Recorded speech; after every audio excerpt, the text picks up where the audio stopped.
Rocking and rolling now? Okay. We're going. I want to do a sound check with my friend Joey right here. Let's check this. This is...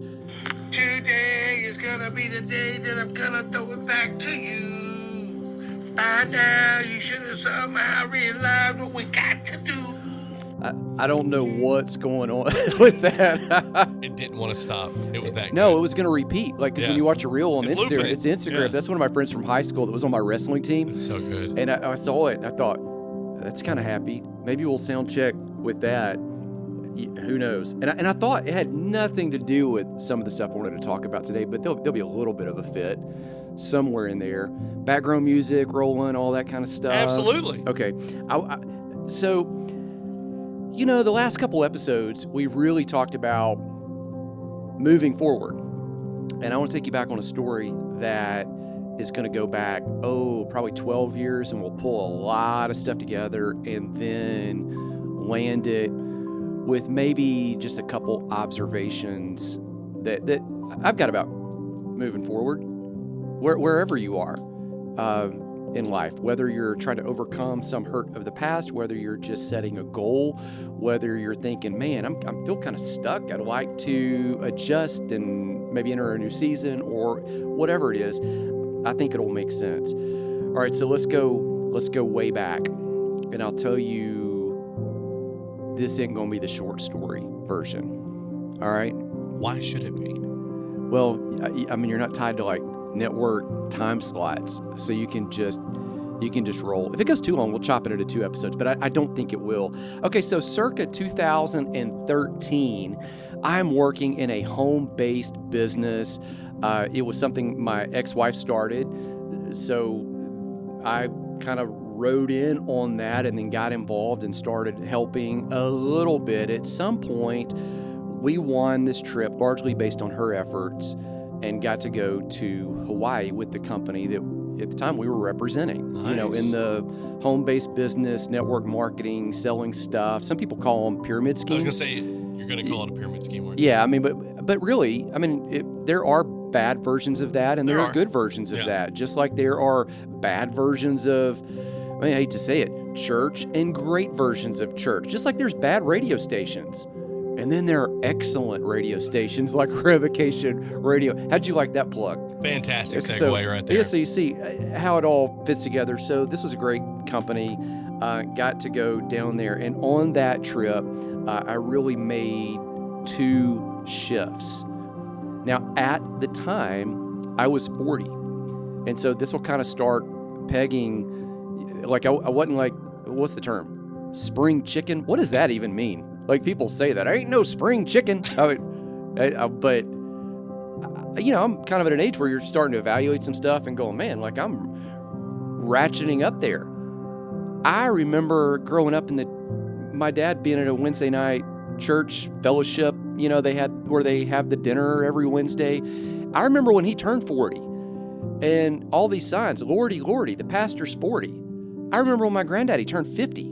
And they have all these black balloons everywhere, black napkins, and they got this, you know, crookedy old man leaning over on a cane over the hill and ready to roll, all this kind of stuff. So like I'm having all of those thoughts of, man, I'm kind of still envisioning myself as the super fit version of myself that was, you know, in high school that could climb the ropes up to the ceiling of the gym. They won't let you do that anymore because of insurance, but we weren't even allowed to use our legs. Like you just man it up. Right, all upper just body. all upper body. And we had the peg board. I mean, you can't even have a high dive today, but I'm still imagining myself as the guy that can do all of that stuff, you know?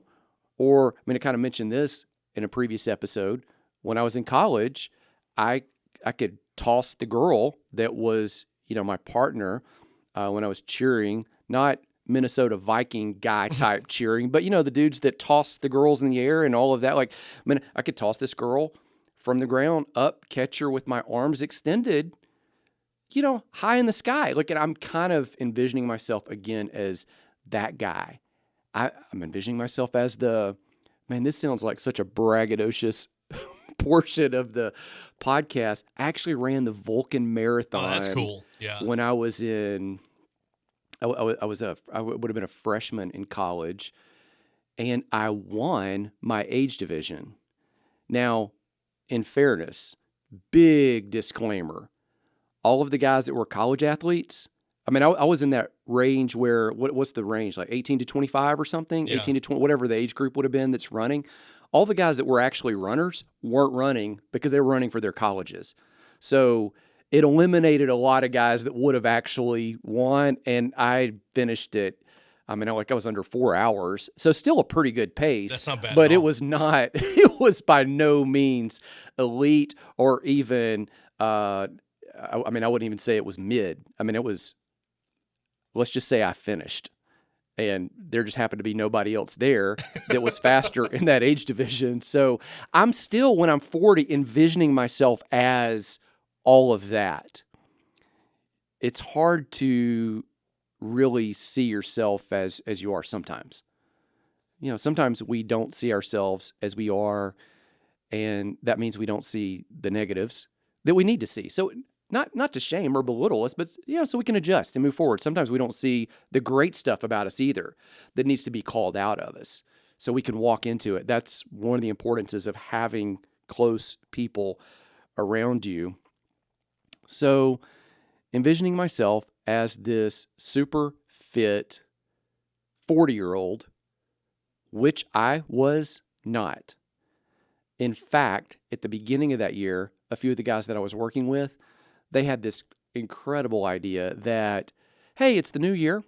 And this was February by the time I went on this trip.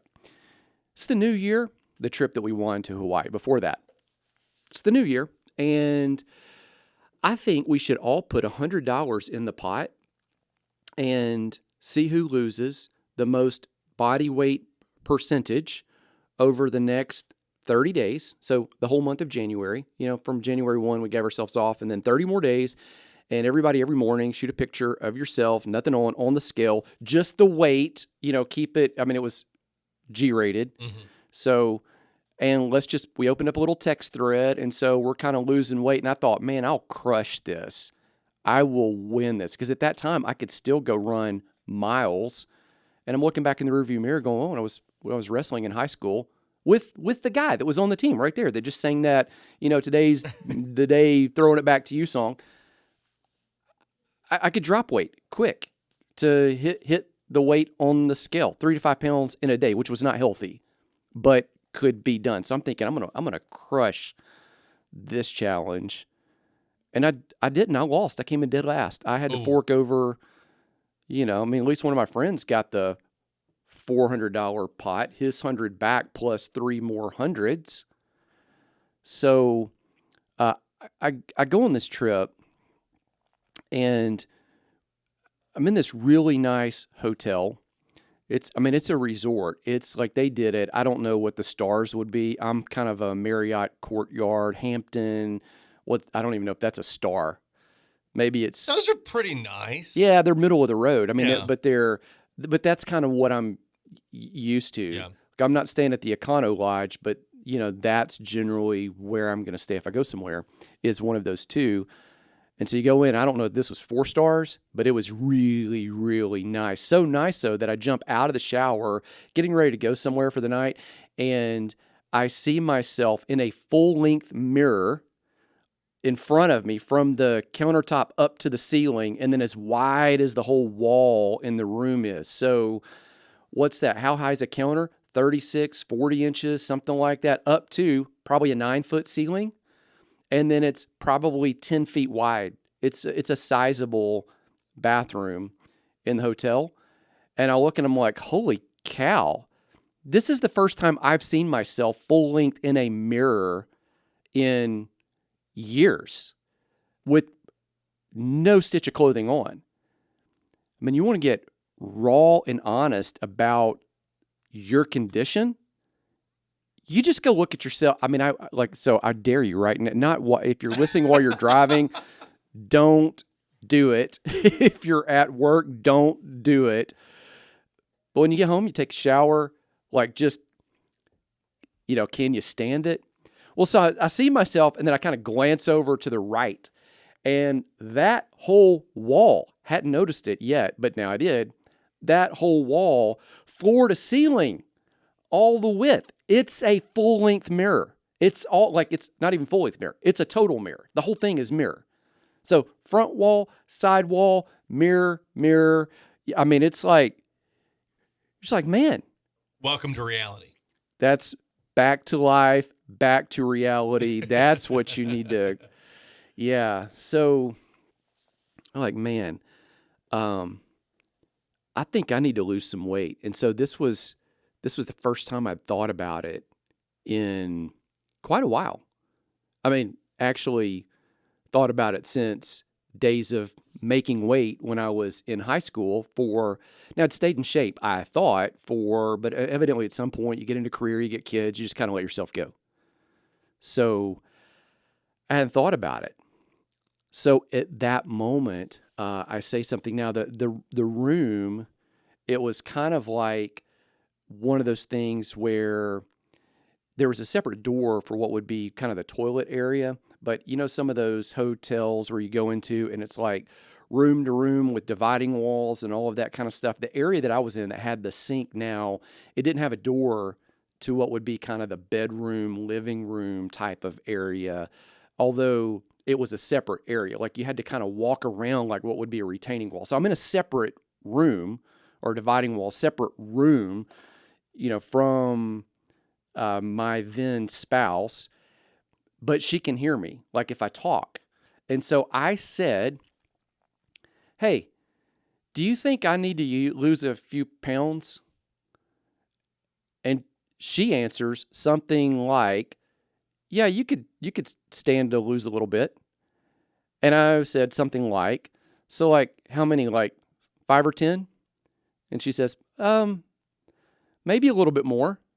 I'm like, 10 to 15? Maybe more. Like 20? Maybe. We do this in 5-pound increments all the way up to 30 pounds. And she says, yeah, I mean, you could stand to lose at least about 30. So catch all that, like stand to at least about. And it's like every time it's just getting worse for you. Your self-confidence is dipping more every time. Well, a little more. Well, a little more. Because I'm sitting there. Now she's in the other room, but I'm sitting there looking at myself full length in the mirror. And so she's able to do it from memory without even looking at you. It's just another room going, yeah. I mean, like, you know, so for whatever reason, and it's something in me just clicked. Like I was ready in that moment. Sometimes you got to be ready to make a shift. And so I decided in that, you know, in that evening, you know, it's like, hey, well, so I'm about to go out. There's going to be a lot of food there. I'm not even going to try to do this on this trip. But I'm going to set a trigger in my mind that as soon as the airplane leaves the tarmac on the last day that we're here, like that's the shift. And so I made, you know, a plan where I was going to work this out over time, lose what would be 2 pounds a week, certain exercise routine. Wasn't going to really do a diet, was just going to cut out snacks. I mean, at the time I was drinking 2 white chocolate mochas from Starbucks a day with caramel added to it, venti size. Okay, and then you put whipped cream on it and then caramel drizzle on top of that. It was a 720 calorie drink of all sugar, 1,500 calories of sugar. And add to it, every time I would go in, I had kind of this pecking order hierarchy of snacks that I would get. So remember, I'm doing this twice a day. So if they had an apple fritter, that's number 1. Oh, yes. They don't even have them anymore. What? I haven't seen one. The gas station right here. Yeah, but Get you one on the way I out. cut them out. Okay, so completely? yeah, at the time, I mean, every now and then I'll still snack one. I mean, I'll grab something. If they didn't have that, I mean, I was going to the sour cream old-fashioned donut. I don't even know if they have that anymore. Oh, we are such kindred spirits. If they didn't have that, I was going to the cheese Danish, and they always had one of those 3. So it wasn't like, I was doing that twice a day. I wasn't skipping meals. It was astonishing that I wasn't in worse shape than I was.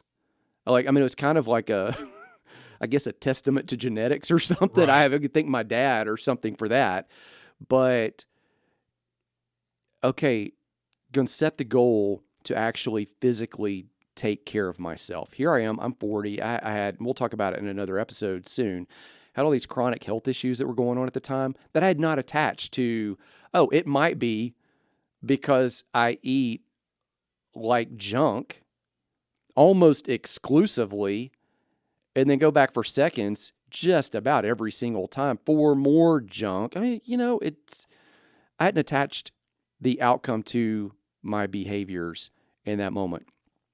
Second decision was this on that trip. I met a couple guys that had written a book about life balance, and I'd written a lot up to that point, but hadn't really promoted or thought I could probably do something with this. I'd worked in churches, I'd written study guides, worked in a nonprofit, written resources that we needed, but had not really thought I could probably launch this stuff out there to other people. And it really took seeing it in two other guys that happened to be, one of them was in his 50s and one of them was almost 50. So they're a little bit older than me, and they were in pretty good shape. So, it's not I'm out of shape because I'm 40, because they're in their a little bit older, midlife, they're in shape. So obviously people can do this. If they could do it, I could probably do it. Oh, and these guys wrote a book and they're talking and they're speaking, like people pay them for their ideas. I could probably do that too. So it's almost all this stuff synergized. I had time. I wasn't working, the 60 to 80 hour work week at the time. I'm kind of on a break for a couple days. And sometimes they say that comparison is the thief of joy. Like that's a catchphrase, buzzword phrase, bumper stickerism that goes out there. And it can be. At the same time, comparison can also be this, oh man, now I see something that's possible. Like I see something in somebody else that I could do. Like you remember when Roger Bannister, not remember because we were of age, but he runs the 4-minute mile. Before that, everybody thought it was humanly impossible. Finally, he does it, which remember had been impossible. Everybody thought, I guess you'd just fall apart, collapse. It was humanly, you couldn't do it. He breaks that barrier. The next month, 3 guys break the barrier. The next year, 300 break the barrier. And it was just somebody finally showing them what was possible that they could do. And everybody rolls in on the wake of that success. Because now, man, we're at a new level.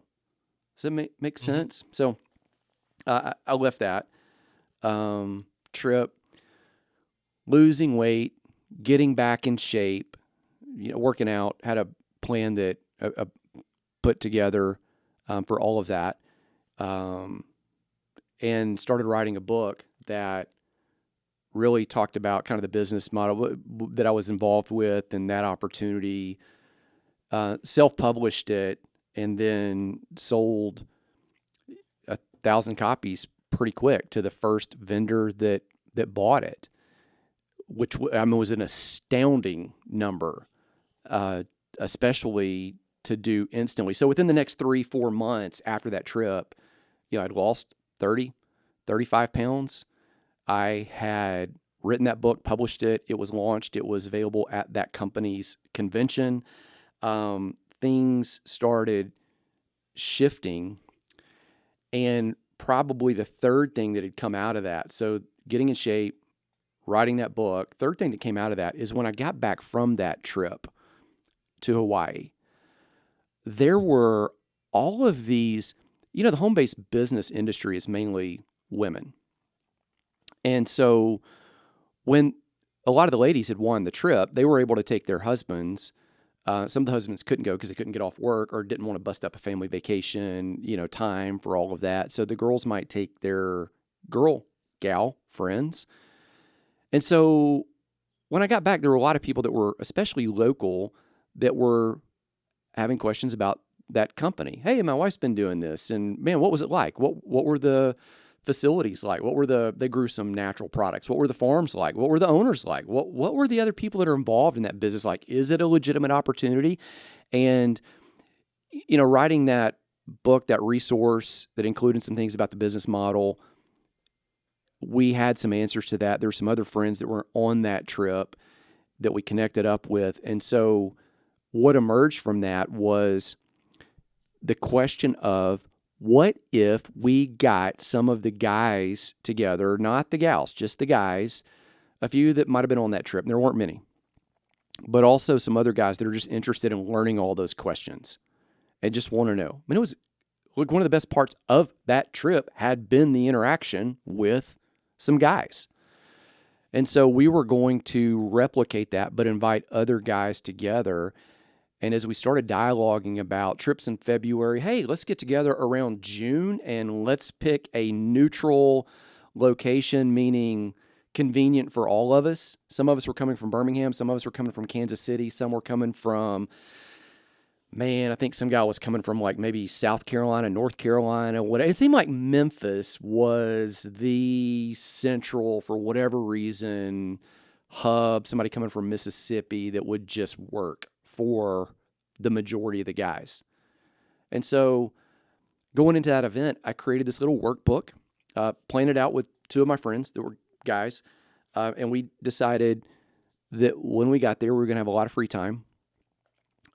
We were going to have some pretty focused sessions. The sessions would be, again, in this little workbook. So in part, the guys had something when they went back home they could remember and show their wives, hey, we actually did something. We didn't just hang out for, There was purpose here. Yeah, I mean, it was something tangible they could take with them. Yeah, so there's value, and as a speaker, as a communicator, it really kept us more focused too. So that was another part of it.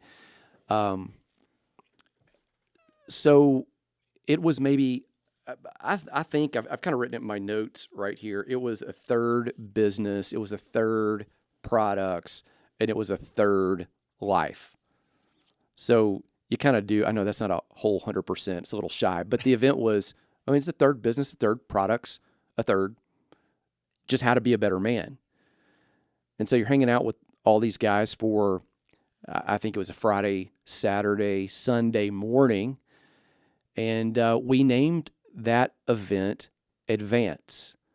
So you've seen the book, or you've seen some of the resources, or seen even the event, and you're wondering, well, where did all of that come from? It all came from that cluster of story that I just told you. So it went well. We just called it Advance because we were really trying to help guys move forward in business, move forward in health, move forward in all of life, move forward, spiritually, holistically. And it went so well, I think we had maybe 20 guys come, right around there. And so we decided to do it again. So we did it in September. Not in Memphis. This time we did it in Birmingham. Advance. Okay, you ready for the name of it? Go hit it. 2.0. Make it easy. Yeah. It was the second one. Yeah. So we the second. Yeah, 2.0. I actually double dipped that weekend. We had the space. The Civic Center wouldn't let us rent the space like for a half day for Sunday morning and then be done. We'd always have like this prayer time and church type, no singing. We would just have like somebody's going to give a very targeted, faith-driven talk that day and then pray for all the guys that were there. And so they would not let us tap out at noon. And so we had the space. They're like, no, you got to rent it all day. Like, you don't do a half day? No, you got to have it all day. So it's like, all right. So we did it. We actually did a business workshop that evening and recorded it, put it on DVD, for something else that we had. So we had, 30 guys for the weekend, and then we had 100 because a lot of the guys brought their, spouse, girlfriend, wife, whatever. And then there were other people that were invited in that came back for a business workshop that evening. We thought, man, that all went so well. Let's do it again. So I believe it was the next March, we did what we called Advance. You could fill in the blank on this. You get 3.0. Yeah. Oh, man. I know that was I was taking a leap there. You're going, make a. This one was a little unique. So every time we were refining the content, again, a third business, a third product, compensation plan, a third life. And this is where a pivot for me really started occurring, because I remember for whatever reason, there was an extra car at the airport when me and one of my friends that was doing the event with me got picked up by the other guy that was from Kansas City that was picking us up. So friend that flew with me ends up driving the extra car back. I think the other friend had a family member had gone to the airport, just left the car. He's like, oh, I'll get it. I got some guys coming in and, we'll get it back. So I don't know exactly how it worked, but that's what was. So I'm riding from the airport with the local guy helping put on the event down the highway. And I'm going to kind of describe it. It's outside of Kansas City on the way from the airport towards the place where the event center was. You go past this place where if you look off to the right, you can see the Royals Stadium, and right next to it, you see the Chiefs Stadium. So I remember the conversation because we were talking, and I happened to just look out the window, and there's two stadiums. And there are these certain things you remember in your life, and like they just stick for whatever reason. I mean, a lot of things you go through every day and you move on. That was that. And there's some things that you don't realize it's a moment, and it may not matter to anybody else at all, but for you, it was like a thing. And you can look back and you have probably several of them. So my friend, he's driving, I'm riding, looking out, stadium's on the right. He's explaining, oh yeah, this is and that is, and then he asked the question, hey, what are you working on right now? Like, what have you been writing? I mean, that's a question talked about a couple episodes ago. My dad asked once, what are you writing? And so I told him, I said, we've been developing this content for Advance. Now we're at 3. We were already planning to do 4. We just didn't know where it was going to go. And I said, I've been writing about business. I've been writing about some of the products, compensation plan. By that time, I had released this will date it. I mean, I think this was like 2016, a DVD series on how to do the business and a workbook. I'd released a book on the compensation plan for that business, and the business model and how to do it. And there was that 1/3 that was about life. And I told him, I said, I think it took for me stepping into this space to learn what I needed to learn about web pages and about email marketing and about texting and about where's the money made on books and what's the publishing industry really like and how does it all fit together and how do you repurpose your content and how do you do a live event and then take that information and repackage it in other ways where people can take next steps. I think it took me stepping into this industry to learn all of those processes.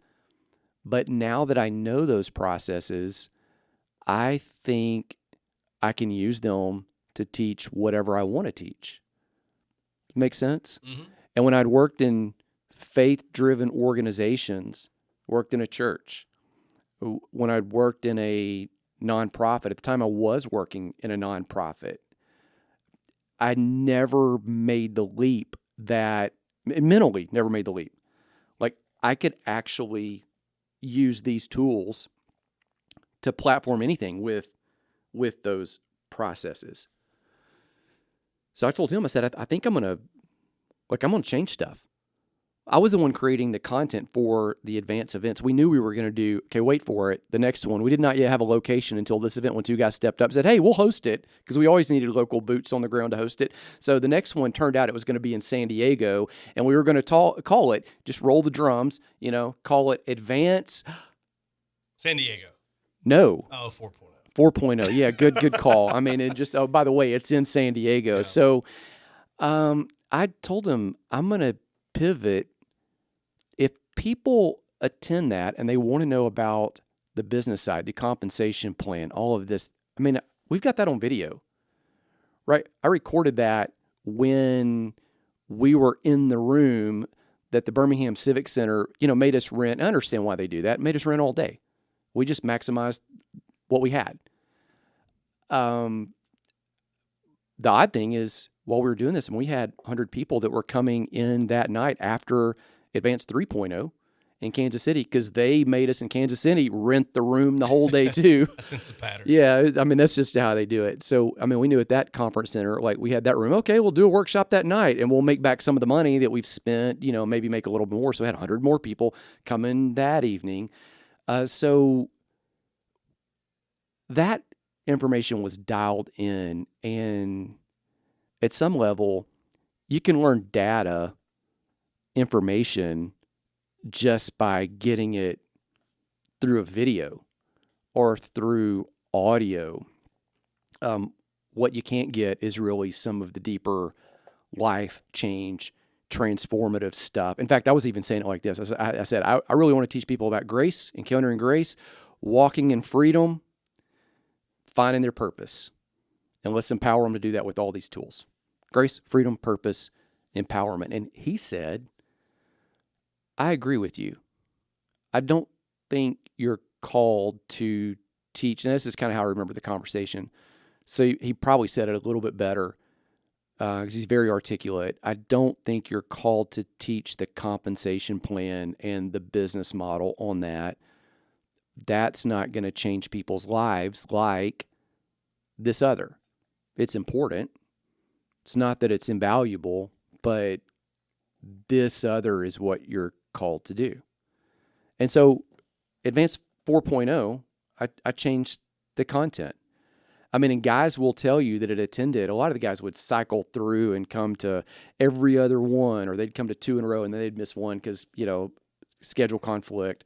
So these were growing, bumping up from 20 to 30 to by 3.0, I think we had 100 to 4.0, there's maybe 125 to, by the time we got up to 10 in Minneapolis, there were 300 guys in the room. It just kept ratcheting up. But the big shift was, and they were all, just so you know, 4.0 San Diego, and then we went to Dallas and we called that. Seriously. You still didn't change it? No. At this point, so you went 5.0. We went 5, and then we went to Atlanta after that, and we went 6.0. Yeah, and then we went to Seattle, and we called it. Well, you're really making me do this. 7.0. No, I think we actually called that one 007. That would have been fun. I think we did, and then but we recovered. We went to Nashville after that. This was happening about every 6 months, and we called Nashville was, wait for it, 9.0. No, it was 8.0. Oh, I skipped one. Sorry. I've gotten lost at this point. No, but then we went back to Dallas. I'm really trying to change it. That's all it is. Dallas was. I don't want it to be this. 9.0. Was it really? Yeah. I figured you guys would just call it. Well, you went back to Dallas. I figured you would call it the location at some point. No, we never called it the location. It was always the number. It was always just cycling. I mean, it was so good. Yeah, it was so. I mean, 11.0, 12. I mean, you just keep rocking and rolling. And you included the .0 every time, except for the first one. The first one was just. It was just the original. It was just. Right. We didn't even call it the original because you don't know it's going to do anything. But here's what I was seeing in all of this is guys kept coming back. A friend of mine, you met him, and in fact, I'm going to put him on the podcast in a couple more episodes because he's got this great book about grace coming out. Brandon, we were talking a couple weeks ago about information is plentiful. You can find information about anything you want to know. You just go click it up on the internet, or you can, a lot of people are like chat GPT in their brain out. There's even a study that came out that said people that are leaning on chat GPT, this was recent, they're using far less brain cells because you can just get the information. What you can't get is the interaction. You can't get the connection. And so we were talking about it, and he said, I think going in the future, like pastors will not be unemployed if they are doing it well. He said, unfortunately, prostitutes won't be either. Politicians, probably not, because people are going to want healthy or unhealthy connection. Mm-hmm. And so I think that's what we were seeing at the events as guys came back. But everybody said there was this marked change between 3.0 and 4.0. At 3, we talked about business and compensation and that. At 4, it really shifted into all of life. And the bigger difference was it wasn't the event change. It was like I changed. And I was the one that was creating the content and driving there were certainly so many other guys that were speaking. We were so fortunate to have, sometimes at any event, there might be 15 or 20 different guys on the stage at some different point. But as one of the main speakers and content creators, I was driving a lot of that. And that was the shift. So amidst all of that, we started creating these tools. I would ask guys, okay, what do you need in order to, and I'll put a link down in the show notes to all the advanced tools, because I really haven't even told you what it is. It's really tools to help, navigational tools to help you move forward in life. You feel stuck, you can move forward. You're not sure what's next. It's tools that help you figure that out so you can move forward. So we created books, created courses, created a whole framework for that, created a planner, like this little gem right here that's on the table.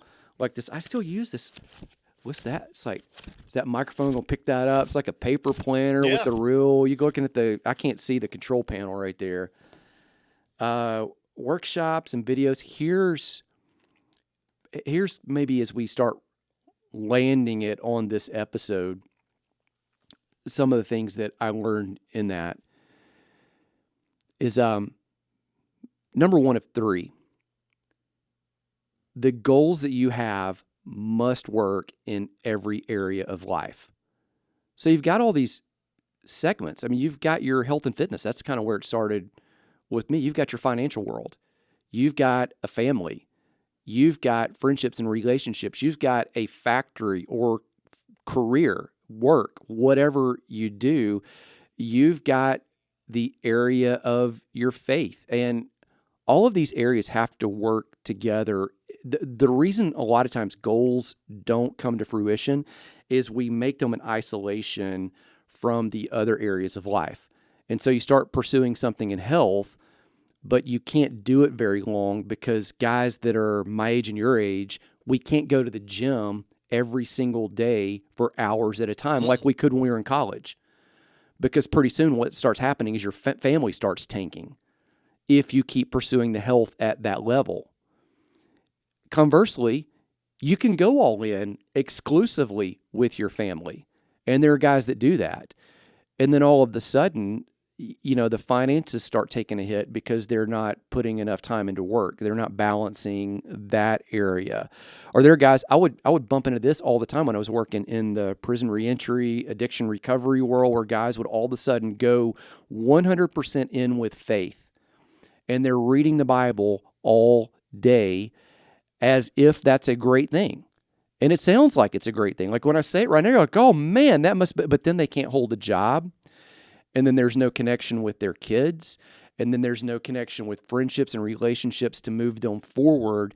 And so what you find out pretty quickly is that, and the advanced tools will help you do that, all of these elements of life, like somehow you've got to have a tool where it accounts for all of it. And then when you do that, you've got to tie the outcomes to actions, not just theoretical milestones. Because it's the everyday stuff. It's the little grind of the everyday showing up and getting up. Like in my world, it was getting up at 6 o'clock and doing a 25-minute exercise routine and then eating certain things but avoiding other things. And it was like predetermined decisions that were just going to get me to the weight loss thing. It was the little bitty pieces of, okay, I got to be at the office at 10 and I could just schedule my meetings later. But what I'll do is I'll leave and I'm going to go right for an hour and a half and work before I even get to the office, to get that book out, to get that set. I mean, so you kind of start figuring out what are the little incremental things that I could do. And that leads me maybe to observation number 2 is it's not just that the goal has to work in the context of all of life. Number 2 is it's all very practical. It all comes down to everyday. Now, what you do externally is an overflow of what's going on internally.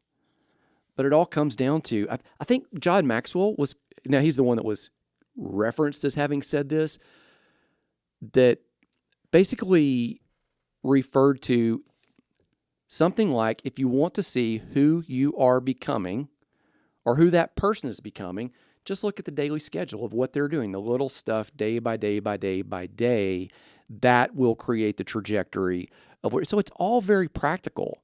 You know, a thriving marriage isn't built on a once a year marriage intensive workshop. There's nothing wrong with that. I mean, in fact, it's incredible.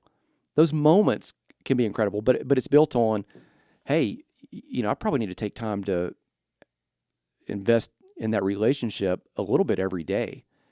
And then every week there needs to be like this extended one-on-one time, whether it's going out on a date or it's, hey, phones off, front porch, back deck. So you don't have to have a lot of money to do this, but it's very practical of the outcome of every single day. You know, I started realizing even with the fitness and stuff, man, if I took cheat days, which people do sometimes when they're on a diet, I wasn't going to do it because one cheat day was going to cost me that day of gain, and then it was going to eat up the previous day. So that was a loss. And then the third day, the day after the cheat day, I was going to have to recover and earn back what I had lost on the cheat day. So one cheat day was costing me 3 days of gain. And I know you can look at it legalistic, or you can go, well, I mean, it just depends on where you want to go. So again, maybe 3 factors that I learned in the advance. And again, the whole thing was a navigational tool, resource, to move from where you are to where you're designed to be. And those tools were developed out of the trenches of interacting with guys trying to do that and actually doing it.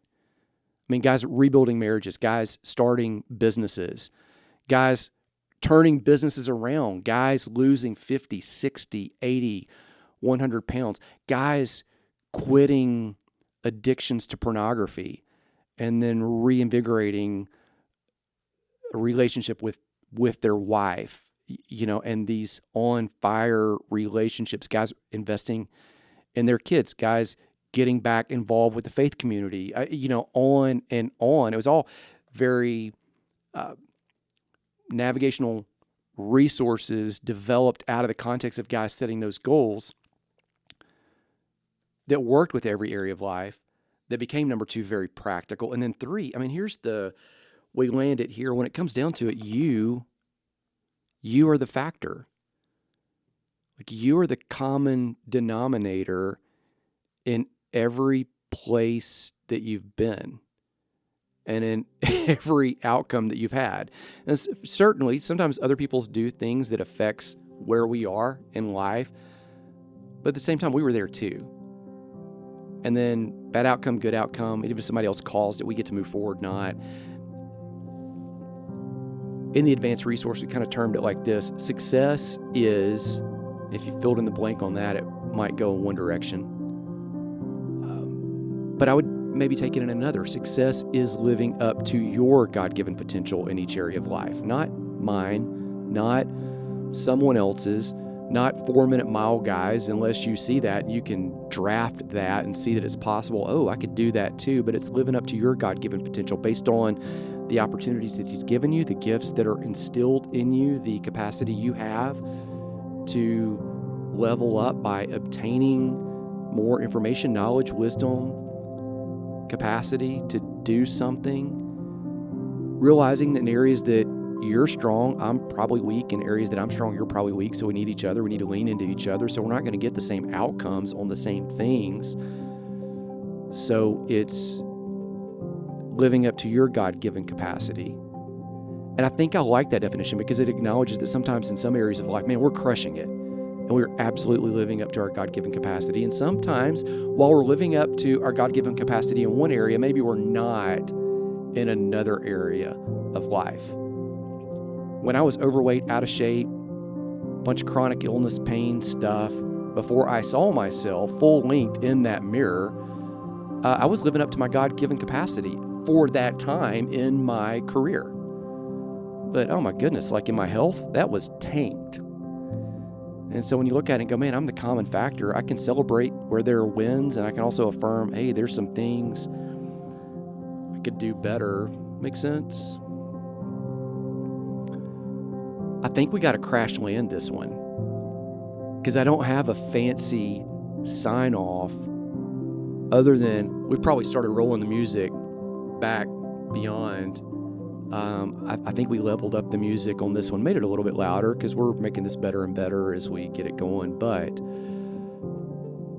the prayer for today is that the Lord bless you, keep you, give you vision to see all the different pieces and parts of life, all of them, and how they can all fit together, and that you can do it at your pace, practically, living up to what He's placed in you, that the measuring stick is not someone else.